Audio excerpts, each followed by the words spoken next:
So it's so great the way that you position it also because you talk about fear being the biggest religion in the world, and I couldn't agree with you more. All of the teachings, or the majority of the teachings of any religious organization, is fear-based. Everything is fear-based, and that's the only way that they can really control us, right? Because Yeah. for eternal glory, we need to be afraid of this, or if not, we're going to be condemned.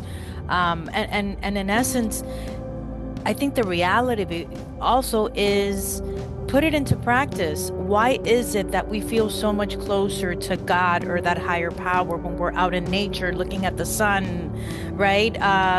Holding a tree, walking barefoot, as opposed to being inside a church, right? Yeah. Like there's Yeah. just there's a different connection that you feel when you're out in nature, as opposed to, being stuck in a church. You hear the pastor or the priest speaking verses out of the Bible, go up there, donate money. It's just it's a business. It's a business that you're in there, and it's like kind of like, okay, I checked it off. I went to church on Sunday. Now let me go do drugs. Let me go, right? It's like, and then I'll just come next Sunday and I'm going to be forgiven because I came over here and I took all the sacraments. There's something wrong with the setup that they have going on.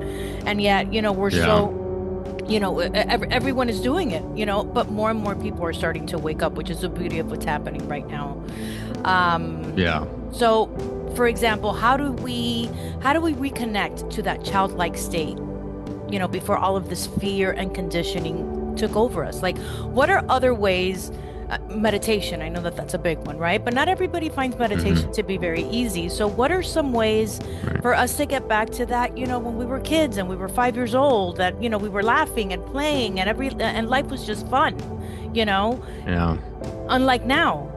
We think before we Yeah. speak, because what are people going to think with what I'm going to say? And so Yeah. how do we get back to that point in our lives of pure authenticity? Yeah. Well, I think it starts with curiosity. And if you think about it, that's one of the main qualities that children have, right? They're very curious and they're not dogmatic about So things. true. And yeah, when you start to become curious again, that's when that Questioning everything. childlike Yeah, that's when that childlike heart starts to reappear. And what's Yeah. what's amazing is that when you tap into that state of consciousness, it feels like returning home. It doesn't feel like something new. There's something very authentic and comforting with being curious. And that's when things start to shift because you start asking questions. Like I said, I was doing when I was deconstructing. It all started with questioning